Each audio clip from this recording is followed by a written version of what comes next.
welcome back, guys. We are in the draft. Tatman Tat, how are we and what are we predicting? Oh, look, I'm pretty good. I'm extremely excited for this game. I'm predicting a Beastmaster ban. Come on, you can Beastmaster do it ban? for me. Yeah.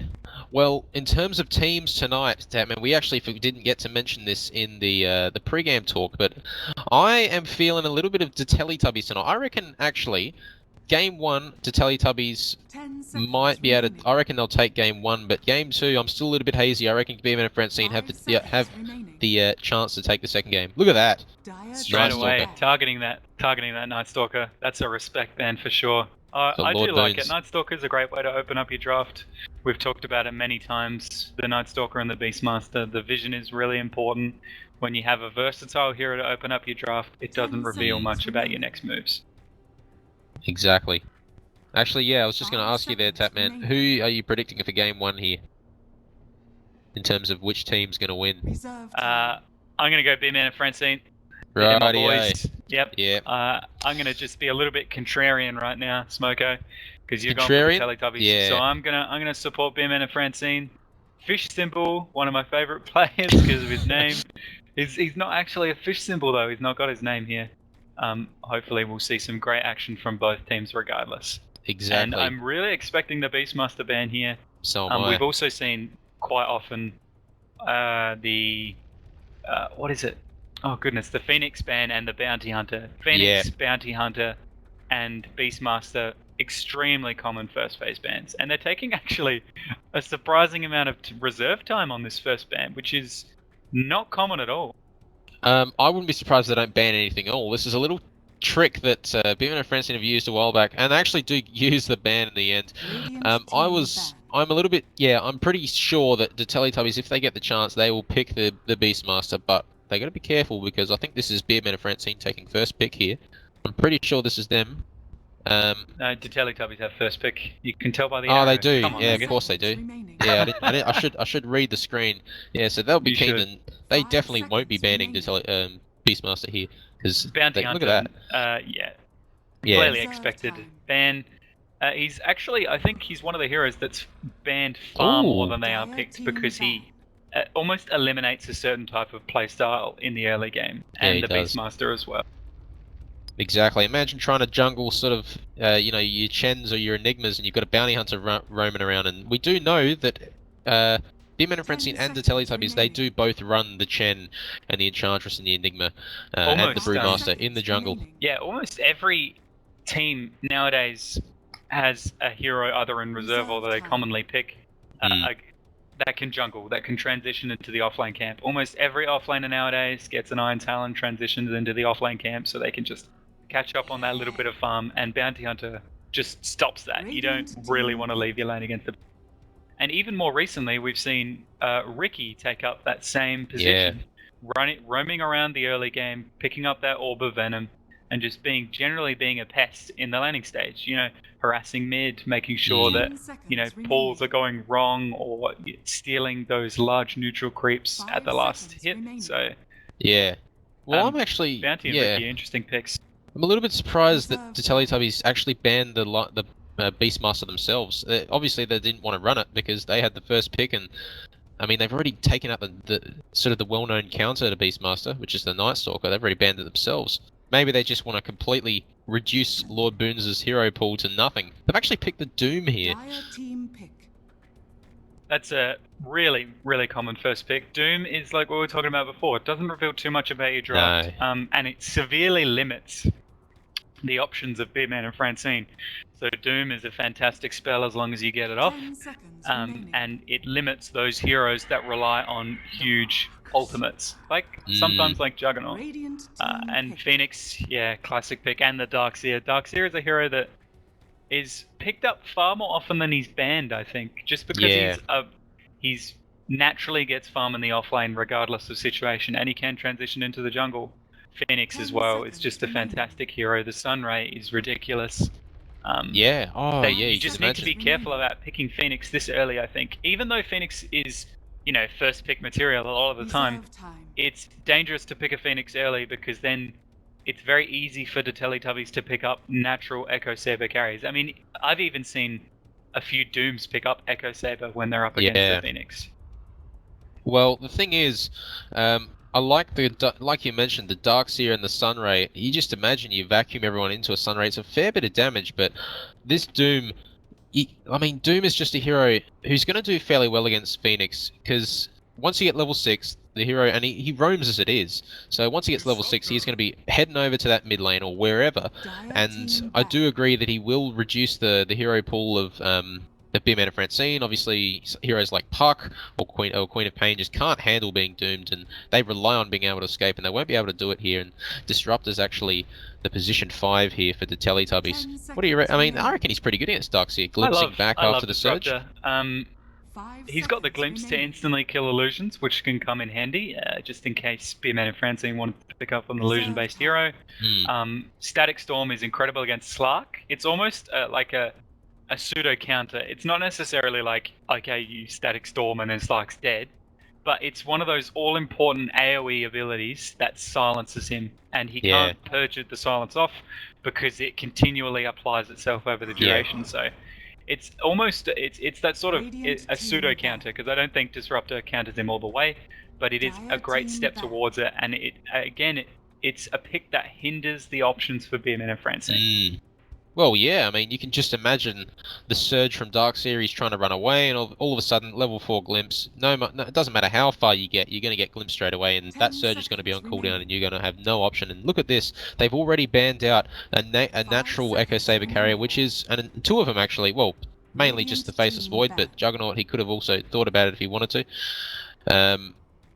Straight away for that Phoenix, like you mentioned. I think the Teletubbies at the moment, they're just scared of that wombo combo with the Darkseer into the Sven and Lifesteal. It's interesting because they're obviously considering that they want to ban out those cores, but both Sven and Lifestealer could have been picked up. Understandably, the Teletubbies don't want to take that risk. If they're comfortable banning out those cores, they definitely have a core in mind that they're happy to pick instead, because they also banned the Lifestealer after the Juggernaut being banned out. So they've got a plan for their core. They do. Dealing with Phoenix, all the teams would have had to have dealt with Phoenix at some point or at every point, because Phoenix is so popular right now. So they'll have a plan. I'm interested to see what core I'm really interested as well. I mean, in terms of other Echo Saber carriers, the one that's coming to mind, even though he's not that popular, is Tiny, and I think Tiny is there is a small chance he will get picked here tonight. Very small. Tiny's very niche at the moment. Yeah, I think he is. You can potentially see a Phantom. Oh, there he is. Not on the team I was worker, thinking. Angus. I reckon he was going to get picked up on the Teletubbies, but looks like I am predicting the future here. I like the combo. So similar to what the Teletubbies were thinking with the Sven ban, Tiny with the Aghanim Scepter gets great cleave, and with the Echo Saber that can be. That's a lot of cleave damage. So I do like the Tiny pickup. I'm a big fan of Tiny. I love the blink into the combo. Disruptor won't be able to escape that all game. But again, when you have a natural blink carrier, you got to be wary of the Disruptor, because he's just going to blink you straight back out. Yeah. I reckon the Tiny's great. I mean, you need a natural BKB carrier against a Disruptor, don't you? Especially when you're caught in that Static Storm, and before he gets Aghanims, BKB is your absolute savior, and this is a great little... I think Tiny is sort of a little bit of... I mean, he's definitely not a staple for Beardman and Francine, but they have run it once or twice, so they know what they're doing here. And I think they run him in the mid, from memory, but I'm not too sure. But we'll have to see. If he does go mid, he'll probably be up against the Dragon Knight, which is sort of a little bit of I feel like both of them trade equally. I mean, even though a Tiny has notoriously low base armor, starts at like 0, or I think it even might start at like minus 0.3. He has phenomenal base damage, so it's very hard to contest the Tiny as a melee hero. Dragon Knight obviously will be extremely comfortable with a lane against Tiny. Almost 0 chance of getting comboed down. And, oh no, Death Prophet's mid, for sure. A little bit of an unexpected draft, to be honest. I actually don't mind the Death Prophet pick here. That silence is just amazing, and Spirit Siphon, ridiculously good spells. Really common pick. Works fantastic for the push. Vacuum into silence is phenomenal. I really like the Beardman and Francine draft, just because they have decent early game. I mean, the Darkseer can just... they don't have to worry about Darkseer's lane. They can use the Phoenix with the Death Prophet to perhaps contest the Dragon Knight. Tiny is an okay laner, and he's always got that combo to defend himself. I feel like if Beardman and Francine pick up a strong roaming support, even something like Avenge, Witch Doctor is still in the pool. Oracle is something we've seen occasionally. Yeah. I feel like they need a strong support, and they've got the early to late game that they dream of. But then again, if Doom gets the Doom off before Exorcism comes out and the Death Prophet, that's all for naught. Yeah, I on the side of the Teletubbies, I don't really mind the Oracle. I mean, did you mean Oracle on the side of the Teletubbies? No, Beardman and Francine. Ah, okay. Well, I mean, it is a little bit. I don't expect Teletubbies to obviously pick up the Oracle here, but he would have been pretty good against Darkseer. But at the same time, there is a fair bit you can purge off with the actually, and you can definitely save someone from being killed by Ancient Apparition's ultimate, I guess. But yeah, Oracle's definitely an option here. But I really do actually love this push from Beardman and Francine. It's not really the typical push you'd expect. You've got the tiny Avalanche doing so much work. You've got, obviously, the Exorcism and, Vacuum, obviously, doing a little bit of damage there. But it's a nice little bit of push. And at the same time, though, the Teletubbies picking up an Ancient Apparition, which is a hero we do actually see every now and again. He's not really...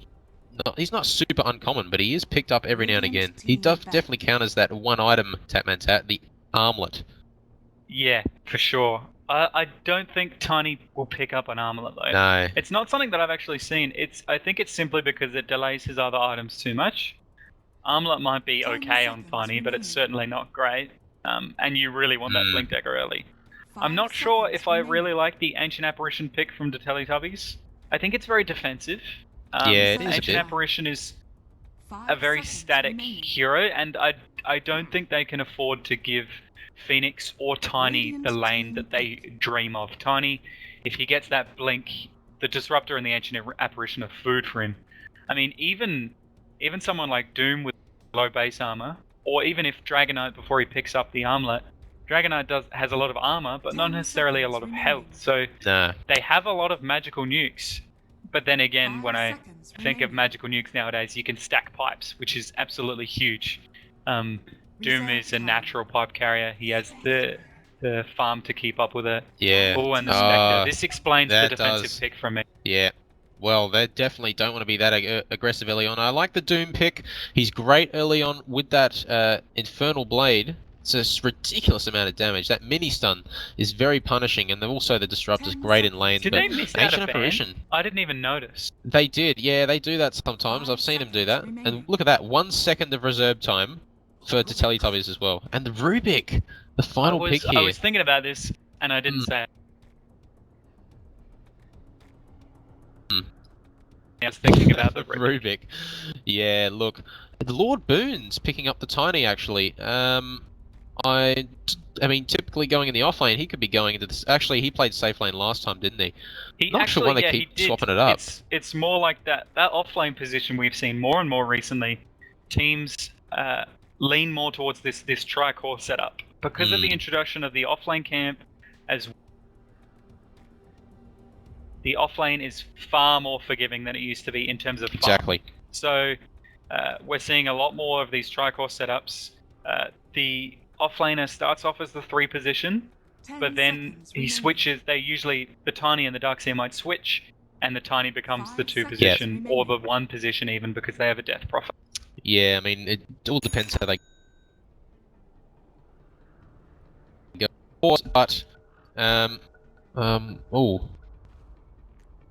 Meagles has disconnected, unfortunately. It wouldn't be Australian Dota without a pause, ladies and gentlemen. Exactly. But this game, I actually have to say, I've already predicted the Teletubbies, but I secretly do prefer Beardman and Francine's lineup. Shouldn't say that, because I have already backed up the Teletubbies boys, and I do think that they have got... I do reckon that they'll win. I'm sticking with my word, but I really do like the presence that Beardman and Francine are going to have through that mid-game, honestly. I really like it. I'm a fan of the Spectre last pick, just because I think Spectre scales ridiculously well. So if you get far enough late game with Spectre, you're okay. It's not like the case with a Naga where you get 6 slots and you fall off a cliff. Yeah. Spectre always has room to maneuver. I don't think I've ever seen a Spectre, be Boots of Travel to Moonshard like buff. I've never seen a Spectre get that far because she's already insanely effective when she has 4 slots. I still prefer Beardman and Francine's draft. I think they've got strong push, and I don't necessarily think DTT to Teletubbies have enough D push to counter it. But I think I'm very intrigued to see how the Teletubbies run this, whether they just play very defensively and ensure that Spectre gets a great lane, send the Disruptor bot with the Ancient Apparition and leave Doom to his own devices. Because I think perhaps that's the way they might have to play it. Because they do have strong lanes on the side of Beardman and Francine. Yeah, they do. But again, I always want to go on the offensive against the Phoenix, because Phoenix is weak in the laning stage. You kind of when Phoenix gets the levels, that's when she becomes a dangerous hero. I do actually agree with you there. I really do like the laning stage from Beardman and Francine, but as you mentioned, Phoenix is a little bit of an iffy sort of laner. He does have that Icarus Go, which is probably the best laning stage spell. And actually, we've got a bit of lag, but already down bottom, we can already see Darkseer going in for that ward. He's actually got a sentry as well. He is well prepared. They've done this multiple times. I think they're almost always. I think it's Nice as well. We've seen Nice pick up the offlane role a little bit more often. We saw him on the Tide last game of Beardman and Francine. He played an absolutely phenomenal game on the Tide Hunter. But placing that early ward just to make sure that offlane's a bit safer. I think Darkseer will have a fine lane anyway, because all he really has to do is Iron Shell the creeps. But making sure that perhaps if they need to, they can contest the Spectre, which is something that you always want to do. If you can contest a Spectre, you should. Yeah, exactly. Yeah, like you said, really don't like going late game against a Spectre for sure. And we're actually seeing, I was actually just going to mention something there. Cal Lee playing position 1 here for the Teletubbies. And I think this is what we're talking about. The Fish Symbol actually not playing this game. The stand-in is being used. I think this is the stand-in who is playing Phoenix currently. So Fish Symbol, I do not believe is with us tonight, unfortunately. So yeah, a little bit of talking in chat there. DTT smoking up. They are. Look, they are heading down into that, sort of going past top rune, and they're looking for something. If DK picks up Dragon Tail, and along with Chilling Touch, that's so much damage. Oh, exactly, but look at this, they're going to get spotted out. Oh, he's already spotted. Rubik's spotting him out. That is really well played there by Risk. Nice positioning. He's well known for this. He always plays this sort of role for Beardman and Francine as well, so he knows exactly what to do, and they were prepared. It's a bit of a misplay by DTT. They should have gone around straight away. Walking in high ground, that's a surefire way to get you spotted. I think they should have just gone around. They might have got the Rubik that way. Yeah, unfortunate for them, but looks like they are going to get the rune anyway. Not the kill they're after. 50 gold only being the cost there for that smoke anyway, but they do get Godot, his Death Prophet, taking that rune with Miggles on the Death Prophet. But unfortunately, I think Beardman and Francine got the better trade there, Tapman. Not just because of the smoke, but also because of the ward being unspotted. And no way are they going to be able to see that until they notice that there is a little bit of vision. Teletubbies did get that ward mid, which can be very pivotal. These mid matchups we find more and more nowadays are incredibly crucial in deciding the game. Did they just ping it out? They were pinging out the camp. I'm not sure if they were pinging out the ward. Sorry, I thought somebody pinged out that ward. That's a vac right there. That is... Twitch chat will be posting back. Trouble. Oh, he is. Look at the damage he's got. The Chilling Touch is hurting, and that's one more hit they need. Disruptor, but the salve... I think there was not enough base damage from Disruptor there anyway, but that was a great play there from the Teletubbies. Yeah. Very, very close. Very clutch. Don't think he needed to use the salve there, but I understand that he doesn't want to take the risk. Not at all. There's a little bit of a pun there, but it's alright. We'll discuss that in the post game. That sentry is just outside the water range. It is. Oh, that's unfortunate. But look at this Sunray mid doing work against Miggles. He cannot go in the lane with that, but of course Phoenix cannot sustain that. But one of the fantastic things about Sunray, pure damage and based on percentage maximum health. So doesn't care about Dragon Knight's high armor and high HP regen. Not at all. In fact, it loves that high HP regen and that armor because, yeah, like you said, it just ignores it, and that's the best part about it. And that's one of the reasons they actually did pick the Phoenix first, so it wasn't actually something they purposely picked to harass the DK, but it certainly isn't going to be too bad for him. But at the same time, Doom walking into potentially the wrong neighborhood. He's got Stout and he's fine. The Unholy Aura, which used to be 3 HP regen, but is now 6. He's extremely content with this lane. Yeah. Look at his HP regen. With the Tango buff, it's 14. Without it, it's 7.2. He has got some nice regen. Scorched Earth as well, and Doom is very happy with staying in any lane for any length of time. He can really go aggressive against that. But they might be going on to Death Prophet here. Godot here could be in a bit of trouble, but it looks like no. I'm really surprised. I think Doom Duck's actually, not sure what's happening there. Camp. Right. T2ers, ladies and gentlemen. T2ers, ladies and gentlemen. I am very sorry about that. But at the same time, I just wanted to point out, because Doom here has actually not leveled up the Infernal Blade. I'm a little bit surprised. I was going to mention that as well. It's very surprising. Yeah. Why is that? Especially when you're roaming mid like that. Yeah, I have a feeling that perhaps the Doom thought, okay, I'm going to sit top for a while. I'm just going to make sure that I can pop Scorched Earth to live. But then, you know, he rotates mid unexpectedly. Grabs the Invis rune, but he doesn't have the Infernal Blade. He'll almost certainly be picking it up next. Yeah, he might be a little bit unhappy with that, but that's fine because he's back in lane now. Look at that, he's contesting Lord Boons fairly well, and he can't be... Lord Boons, if you look at last hits, he's still doing alright there, but look at this, they're going aggressive. He's actually used the toss onto Disruptor here, who's getting very low with the avalanche damage as well. The kinetic field is not going to catch him, and Phoenix slowly running away here, but it looks like they didn't get a return kill. And that's Beardman and Francine getting first blood. Lord Boons. Wow. Just perfectly calculated. They easily managed to get Lord Boons away on that tiny. And even the Phoenix surviving, just saving the Icarus dive for the last second. The toss. Oh, that was a perfectly executed gank. I'm so surprised that they all lived. Yeah, I'm just getting distracted by what I'm reading here. Yeah. Oh no. Okay. Right. Well, this is unfortunate. Yeah. Looks like cheats were accidentally on this game, so we might be looking at a remake right now. I hope not. I trust everyone to besides Blue. Yeah. This is a little bit unfortunate. What is cheats effect besides the banana? Although you can slip on the bananas, yeah? Well, you can give yourself a large sum of gold and buy just about everything, but I'm sure. I reckon you can. I have a feeling there is a cheat that lets you get a lot of money. I also have a feeling there's a cheat that lets you spawn Roshan, but I could be wrong about that. I could be wrong. Spawning Roshan would give your team a little bit of an advantage, especially when Roshan's on your team and running into the enemy heroes. Am I correct about that, Tapman? I'm pretty sure there is. Ancient Apparition has used the gold cheat. This is the issue here. Oh, he has. What's going on?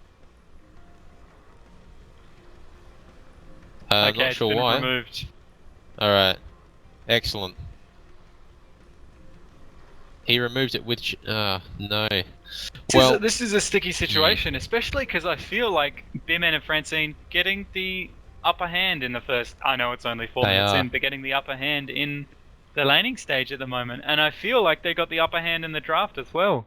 I agree with you. Yeah. Looks like they are potentially going back to it. Can I reassure them that we'll be watching the players just in case they cheat? I reckon you will. We'll just tell them we'll be keeping a keen eye. Well, that's the admin's job as well. Yeah, exactly. But we'll be helping him out because there's no way we're going to leave the admin there just to sort of sort that out by himself. Because there are 10 people in this lobby, and you know that's a lot of people to watch over. So we'll definitely have a look out. We'll notice if anyone has 99,000 gold. Yep. It shouldn't be too hard to notice. You keep an eye out as well, Tatman. I will. I am always keeping an eye out for potential cheaters. Always. I actually really do like how Fury here on the Ancient Apparition, he's actually kept all of his skill points. He's only skilled the Chilling Touch because I guess there's no reason to level anything else. Yeah, I mean, that Chilling Touch level 1 for the gank, obviously he had to level that. Keeping the Cold Feet / Ice Vortex points is interesting, but quite often we see Chilling Touch not as popular as it used to be. No.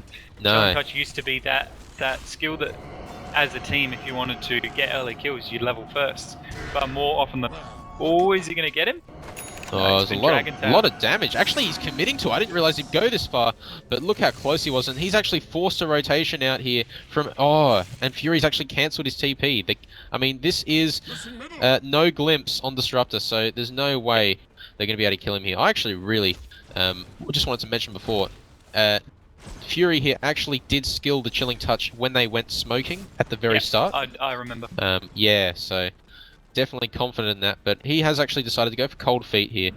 And mid lane again, look how low Miggles is getting, and they're doing so much work against him. Is incredibly strong. That's only level 1. Oh, Spectre. Looks like they got him in the trees. Alright, let's focus, Angus. Let's get back. But at the same time, look at mid lane. Miggles is so low, they're going on him. He's actually stunned up Godot here, but Godot will get away very... Actually, he might not, because Doom has found him. Does he have Infernal Blade? He doesn't have mana to use it. He's being healed up here. He's got to stay in the Sunray. He's got to be... Yeah, if he stays in the Sunray, he's going to get healed up ever so slightly, but it looks like he might get him in the end. That attack range was just ticking off those bottle charges. Yeah. Oh, not particularly a terrible trade there. Overall, Beardman and Francine getting about 40 gold out of that. 45 gold as the trade, so a little bit advantageous for them, but... It did actually force out some nice rotations. So Phoenix is probably going to hang out mid for this little wave. Oh, Death Prophet's already coming back anyway. I think it's really important that Beardman and Francine prioritise the levels for the Phoenix. Phoenix needs levels. Well, we actually saw this recently, Tatman. Seneko played the Phoenix, and he was leveling so well, and it's because Na'Vi must have given him some XP. They must have done something which really helped him out. And predominantly in the mid lane, they had a very successful mid lane. But he still managed to have level 6 by 8 minutes, which is incredible for a 5-position support. Exactly. But at the same time, yeah, look at this. Godot, he's going to get a haste rune, but about bottom rune's not going to be contested just yet. And I think Miggles is thinking about it. He's got a bottle, he's thinking about it, and he will go there. And he's not going to get contested at all. But this means Godot, he's going to catch up on those last hits. But he's already... 6 last hits ahead of Dragon Knight after the amount of work this Phoenix has been doing. He has been very comfortable in this lane, and I'm surprised that Tiny has done so well. Doom has been rotating a lot, trying to secure the Dragon Knight, just making sure that he's okay. But that's really come at the detriment of Tiny almost free farming. Yeah. Around, I think, so 5 minutes is the 40 last hit mark. That's max. So he's doing fairly well. Not perfect, but really good. That is quite good, particularly when he was up against that Doom, as you mentioned. But look at this, the Teletubbies, they've got a smoke here. They've got X-Drag and Fury in the smoke. And this is both supports looking for... a glimpse. Yeah, looking for Godot here, but it's difficult to gank him here, especially in the dire tier 1. But it looks like they actually use the Spectre Horn as well. They're committing to this. They use everything onto this. And it looks like Phoenix could be in a bit of trouble. The glimpse is not going to be enough because he just gets away. And he goes down to the poison tick damage from Dragon Knight. Wow, that's a great trade. Great rotation there, especially because it's going to secure them a T1 as well. Even if they only got Death Prophet there, I would be tentative to say that they win that trade just because they don't get a tower, and most likely Tiny's actually going to go get this rune, I assume. Yeah, he is actually, definitely. Well, there's no way there's Godot going to be able to secure that one. Oh no, they're backing off now. So Beardman and Francine showing force at that mid T1. They don't want it to go down. Yeah. Once you lose one tower against a Dragon Knight, it can be really easy for them to snowball. Exactly. Dragon Knight is going to be losing his ultimate very soon here, so he will have to go back anyway. So yeah, I mean, nice little Invis for him, but at the same time, they're pinging out top. They want to go on Ancient Apparition here. He's got no mana, and they're actually going down behind the tower here. Lord Boone's doing so much damage with the toss combo, and they get him in the end. Don't even need the Phoenix. That was a great Really pick off the Lord important for Boons. Tiny, just getting that, you know, those little extra bits moving Extra towards bits of that cash. Jacket. Yeah, oh, but mid lane, look, Godot is being so aggressive on Miggles here, but he's going to get glimpsed. But at the same time, he's just running back in with his haste rune. Is there much to stop him? Looks like he will actually get the kill here. Nothing stopping him, but Doom has level 6. He does use it straight on the Godot. He's going to be able to, he has to get out of this, and he's taking a fair bit of damage from the tower. Sacrifice himself for he this. could be in a bit of trouble. Oh, I it think looks like Godot's dead anyway. No one's going to deny him, and he does actually get the thunderclap off. And Risk running away, he does survive, so that's good for him, but excellent pick-off return. I don't think Godot was expecting to get doomed there. I think Godot just a bit aggressive there. It's also what I noticed before when Spirit Siphon goes off. I knew this beforehand as well, but I just noticed that Godot's going very aggressive. DK using the bottle during Spirit Siphon because Spirit Siphon doesn't tick high enough damage. Doesn't actually disrupt the bottle charges. So it can be very risky diving underneath that, even though you got Spirit Siphon up because DK is still healing up beyond that. So they're happy to get that DK kill there because I think it could have gone far worse. Exactly. No, that was good for them. And it looks like Miggles actually said, nah, forget this, I'm going to the offlane, and he's farming top. It looks like he's not really there to push it either. Perhaps they might be gearing up to get a T1. Yeah. But Godot is ult going mid. Potentially, yeah, but look at this. Godot, he's actually used the exorcism, he wants to get a kill, and he's going to get glimpsed back, and he's actually got the ultimate here from the Ice Blast debuff, and it does take him down. Doom getting the last hit here. Great work there, take him down. Ult means Spirit Siphon heals for nothing. Yeah, exactly. Exactly. That's pretty good against Death Prophet, something we didn't mention in the draft, and it's only really good in this sort of situation. But that solo push from Godot, maybe a little bit too dangerous when there's sort of that ancient apparition missing on the map. And yeah, Miggles now going for that T1 top. Just trying to get the most out of that early dragon form, getting that push, making sure the poison attack is going. And they see Risk here. Oh, they do. He's got the haste rune though. And he's got a few. He's got several seconds left. He does, but oh, looks like he's going to get completely spotted out here, and this is not looking good for him. Will he be able to get away? Looks like he's going to be frozen here. He's going to get healed up by Phoenix. That's an amazing amount of healing. But at the same time, the Spirit Siphon doing so much work against Miggles here. They do take him down. Great return kill. They're looking for more though. Ancient Apparition getting taken down. And at the same time, they are rotating in. But Doom... And Spectre went down bot lane. Yeah, oh, we missed that because I'm still watching top because combo. Doom doesn't get the kill on Phoenix there. They've actually turned back onto Doom here with the Phoenix Egg, but they're not going to have enough damage. But yeah, down bottom here, we did miss that Spectre. Going down to, was it Lord Boons? It was. Yep. Very crucial for the Tiny. They'll be very happy with that. If we just take a quick look at the goal. Yeah, fairly. But most importantly, the Tiny is on the top. Exactly, yeah, we'll just have a bring that up here for the viewers, and of course 700 gold ahead of the next highest net worth, which is of course Doom, and we know that. Duck's here! Oh, he's gone. Yeah, he's gone. They've got vaporized, and they're not done. They're looking for Lord Boons. I think they actually have the glimpse here, so this is amazing. And he's trying, and it looks like he will. That's an excellent work by him there. I think if you're in that situation, especially in a game like this, you might panic a bit, you might forget, but great composure there from Lord Boons. He knew straight away. As soon as they use the glimpse, they can just TP away. Exactly. Yeah, nothing's stopping you there now. No stuns. I mean, yeah, you look at the lineup of the Teletubbies, they only really have the Infernal Blade and the Dragon Tail, and I mean, an unreliable stun from H. Yeah, a little bit to takes a bit too much time, and it's always not guaranteed it's going to stun you anyway. But, as well as glimpse, but if they use glimpse beforehand, then it can be tough. Yeah, that's why I think Beardman and Francine, their lineup is a little bit more greedy in certain aspects, but now that they've gotten through the laning stage relatively unscathed, they need to start shutting down the Tricore, because we look at the net worth, and I've said before that we often there's going to be a gank coming up. Yeah, there is, but it's going to be unsuccessful for Beardman and Francine, but they do actually get stunned up here. Ice Blast is going to hit on 2 here, but looks like they're not done because they're going for... They get down Dragon Knight there, they take him down so much damage. They don't know that she's stuck. There.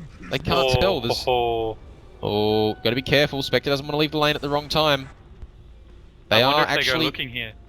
They might... No, they're not going to. Or the TP in. Okay, smart Spectre. Yeah, Miggles got bursted down there in that fight so much, but at the same time, Fury is pressuring mid here, so they are going to be forced to rotate back. Risk has been the one to rotate, and are they going to continue the steal bot from with Risk Exorcism? with the Breathe Fire just adds that little bit of extra nuke damage that they needed to take down their Dragonite almost instantaneously.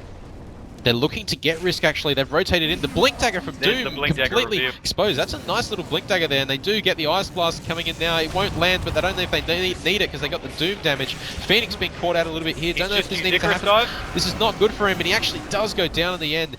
X-Rag so low. Darkseer getting the last hit. Well played by Nice there. They're looking for Doom. And he gets the courier on the way out with a crit. Oh. Good golly gosh, I don't think Doom would have killed it there without a crit in one hit. Yeah, but did they notice, was the courier just standing still? No, it had just gone to the secret shop and it was actually moving away. Oh no. I can't believe that. That is just the icing on the top of the cake. Yeah, exactly. I mean, the kill score right now was only 1 in favour of the Teletubbies, but it does feel like the Teletubbies sort of securing that space they need for Spectre, who is not doing too bad on the net worth, is ahead of the Dragonite, but of course Spectre, not a hero that, I mean, this is your sort of wording I'm using here, Tapman. The hero does well with the net worth more than a lot of other heroes. It gets more out of those slots than any other heroes. Yeah. For example, if you have, you know, a Nago who has a 30k net worth, or a Spectre who has a 30k net worth, you know, the Spectre might actually be worth, you know, respectively 45k, and the Naga is worth 25k. You know, the net worth doesn't necessarily mean how effective they are in fights. Oh, they use the glimpse. That's a real well calculated glimpse. Straight into the kinetic field. That was a good glimpse. They knew exactly where he was going to end up. I think they definitely This is actually knew. the first out for Teletubbies, if they end up getting it. Well, I think there's no one's defending. It's really only Nice here, but they will get it in the end. But are they looking to do a trade? It looks like Lord Boons is down bottom, but he's just going to skill his ultimate and run away there by the looks of it. Yep. It's really interesting. We've got the classic Death Prophet and the DK, 2 early game pushing heroes, and only 2 towers have gone down by 15 minutes. Yeah, I guess Beardman and Francine have done well to defend, and they've actually done a little bit of pushing of their own, but only down bottom. But yeah, at the same, Godot did try and get that mid tower before, but he was all by himself. I don't know if you remember that, Tapman. He did go down quite quickly. But at the same time, the Teletubbies, they've moved straight onto top tower. They know. I mean, there is a fortifier. They do use it. Dragonite has his armlet now. Unless they unload all of the nukes on this one hero, it's going to be very hard to kill him. Tiny has his blink. He might consider going on this, but it looks like he does.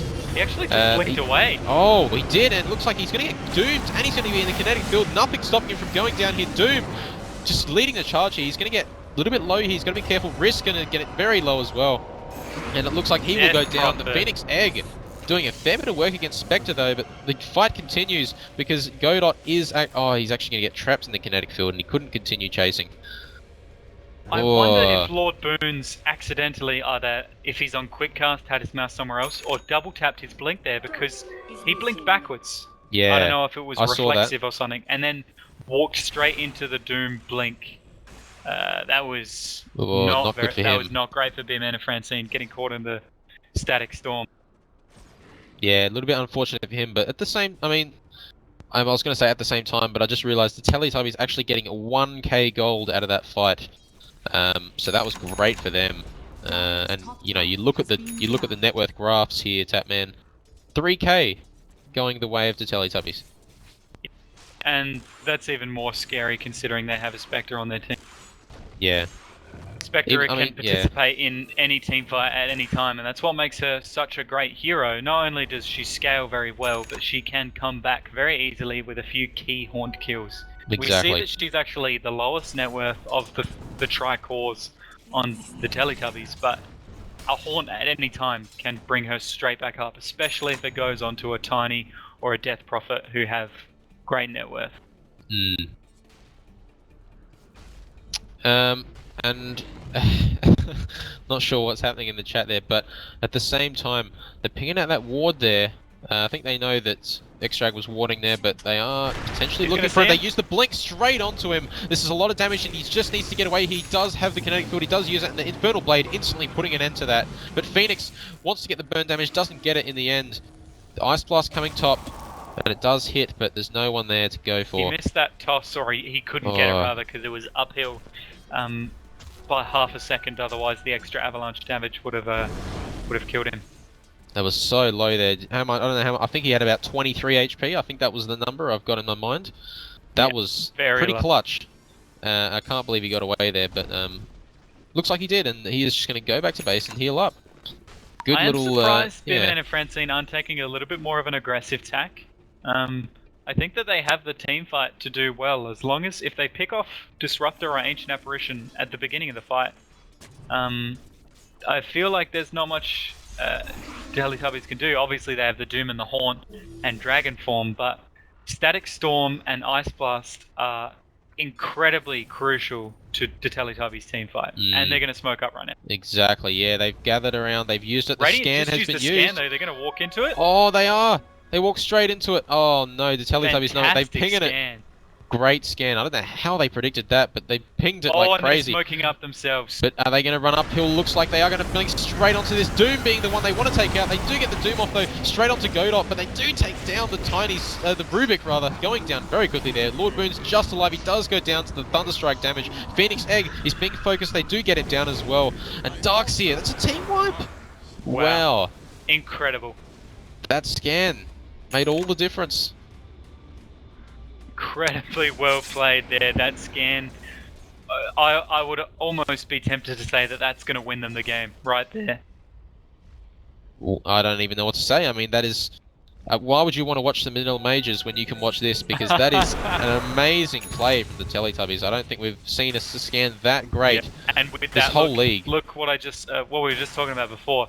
Spectre is now top of the net worth. A couple of Kinghorn kills is all it takes. They're going to take a tower off this. Yeah, this is really scary to be facing up against now. Teletubbies have all of the momentum they could ever want.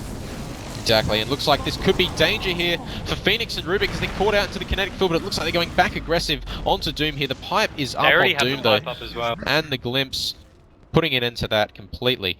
We talked a little bit about the pipe just before, and that it's scary to stack a little bit too much magic damage against, because you can stack pipes now, and I feel like this is looking heavily in favor of the Teletubbies.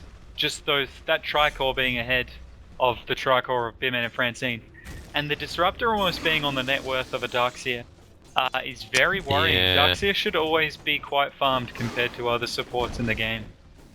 Exactly, especially with that Ion Shell and the ability to move from camp to camp so fast. There's nothing stopping him, but this game's been fairly... I mean, it was quite even for a while. The net worth, I think gap was about 300 gold at one point, but now, if you look now, it's about 10k. 8k, 10k, something like that. It's big.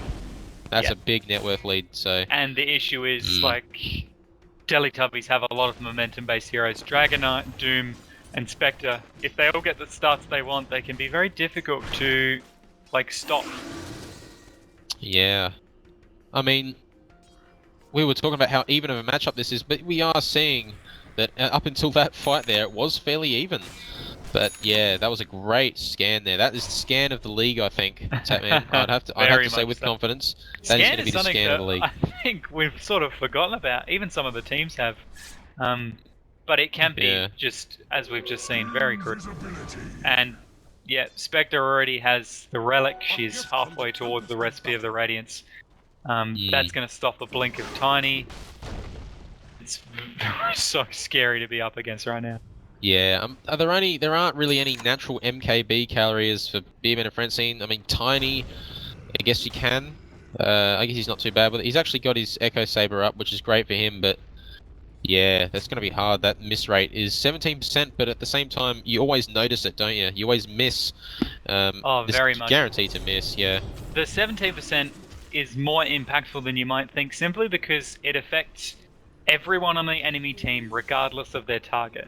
Right? Yeah, exactly. So, like, for example, if you think about like a Solar Crest or a Butterfly, it affects one target and you have to attack that one target. But Radiance affects anybody attacking anybody, which makes it an incredibly good team fight tool, surprisingly. You know, when we saw that change, we're like, oh yeah, you know, it's a nice buff to Radiant. You know, Yeah. I don't think anybody fully comprehended how strong and instrumental the Radiants can be in the team fights. Exactly. I guess that's one of the things that Spectre really benefited from, and that's why she's been in the meta for a couple of patches now. Because ever since that change was made, Spectre is scaling even better into the late game because she's just so tanky. And not only that, it's your entire team that's so tanky. Yeah, and plus, with this tanky core, I mean, Spectre is a tanky core, and I think the biggest thing for Spectre has been the comeback mechanic.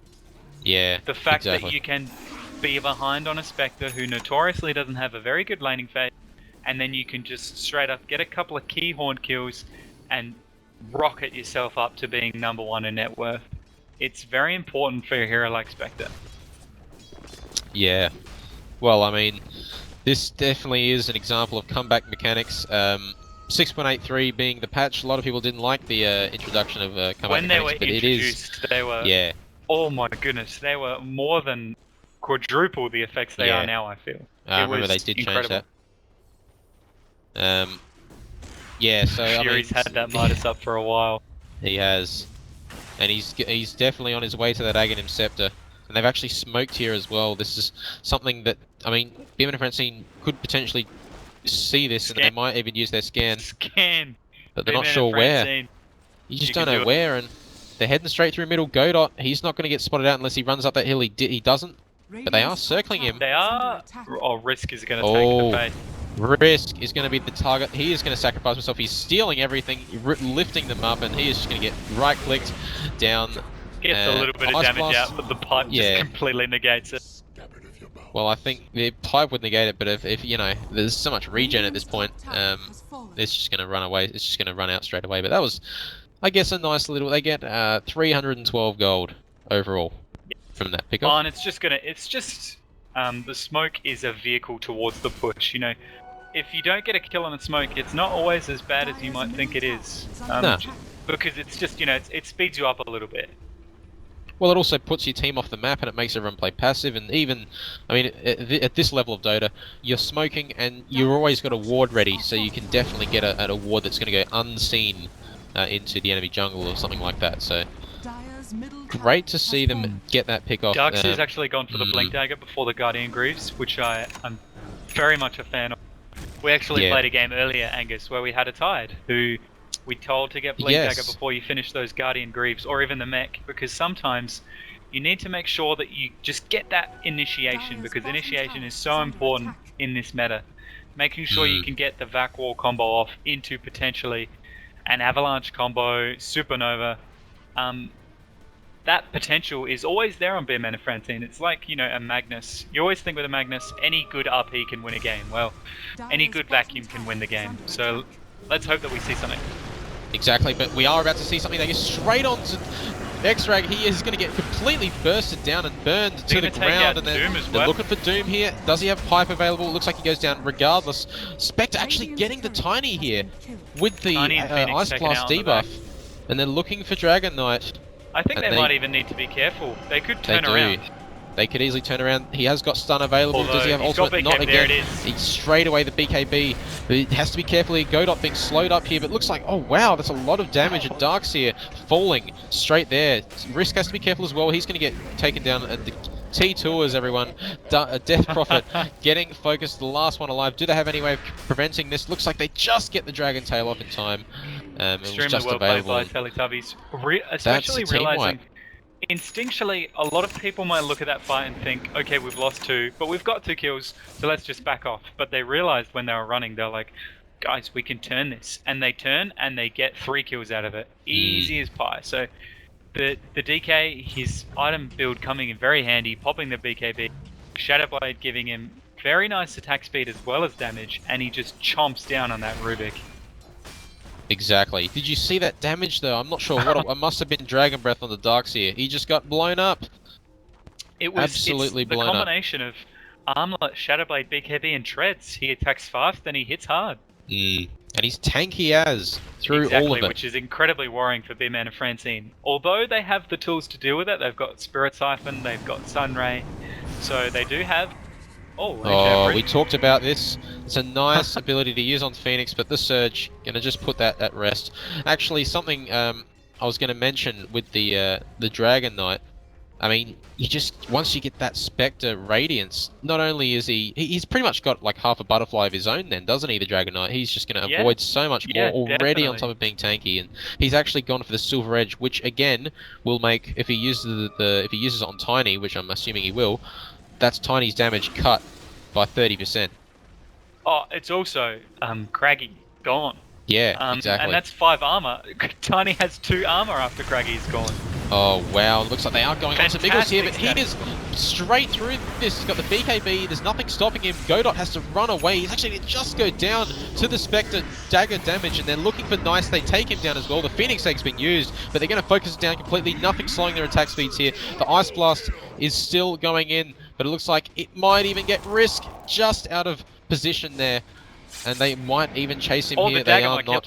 Dagger might kill him with the Ice Blast. That takes him down. Oh. Another team right for I think that's Teletubbies. That's massive. Well played to them. That was just... You couldn't see the fight recap. It's only the Rubik did. Yeah. If we look at the net worth though, 15k towards Teletubbies, and that's only going to rise as soon as that updates. Exactly. The Teletubbies really playing well this game. Went down. My goodness. It's like nothing. It was like ice cream on a hot day. Straight down, melting in the presence of the Teletubbies. Like a hot knife through butter. So I literally just thought of that at the moment, and I made it up. I don't know if I've ever heard that, but it was. It certainly was like that, wasn't it? It was just straight away melted, and they're not done. They potentially. I mean, they were looking for top tower there, but it looks like they're just going to go back to farming because Beardman and Francine, they are not in a good spot.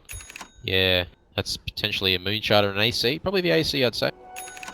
And you know, I was talking about how we both almost preferred the Beardman and Francine draft, but I think what I did in looking at that is overestimate the damage that Beardman and Francine can pull out against the Spectre, a DK, and a Doom. Oh! There goes the Rubik. Double damage. That was I wouldn't be surprised if he 2-hit him. My goodness. It was a 2-hit. Oh, well, look at this. Tiny slowly going down. The glimpse being used, and he's going to be caught in that static storm. Did it have any way of getting him out of there? He Looks like he's going to... It actually goes down. The BKB on Doom. Doom has got some great items here. And the mech going to make this even more difficult. The vacuum not going to do any damage to Doom here. Much. Kinetic field is going to keep him out. And well, he had the BKB up, but it looks like the Phoenix Egg's going to be popped. This is not a bad egg, but do they have the amount of attacks? They do. They take him down, and that's another team wipe. Everyone's dead. Teletubbies. Yep. Beardman and Francine just don't have the damage. Yeah, it was a good effort. Gold swing. I think they just need to... There's not much they can do right now. They need to be focusing on the next game at this point because this one is looking very far gone. Yeah, it was a great play from them earlier on. They were doing well in that laning stage. Like we mentioned when the game was paused and potentially going to restart, it was looking in their favour. But that scan, like you said, they could have won that scan here, and then they just spotted that gank out completely. Even that, I think. Yeah. The more that I look at this draft, the more I like Teletubbies. I think just going off what I was saying before rudely interrupted by the teams. It's just that, like, Beardman and Francine don't really have the damage. I mean, yeah, they have Vac Wall and they have Sunray and the combo from Tiny, but that relies on them being ahead, and they're not really getting there. The Death Prophet dies before she can get severe exorcism damage off, and Spectre, Doom, and DK are just out-tanking everything that's thrown at them. Yeah. I mean... I'm not going to sort of suggest any excuses as to why the game is gone. Both teams are using stand-ins at this point, so whether this is like the true sort of lineups they're going to have, I don't know. But in the grand finals, I'm guessing we're going to see the utmost of skill from both teams. But this game, definitely the Teletubbies looking like that stronger side.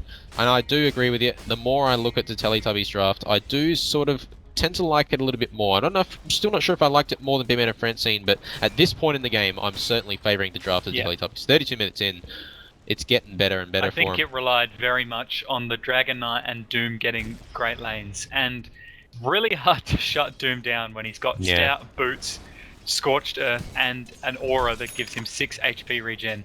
That's very formidable as an offlaner.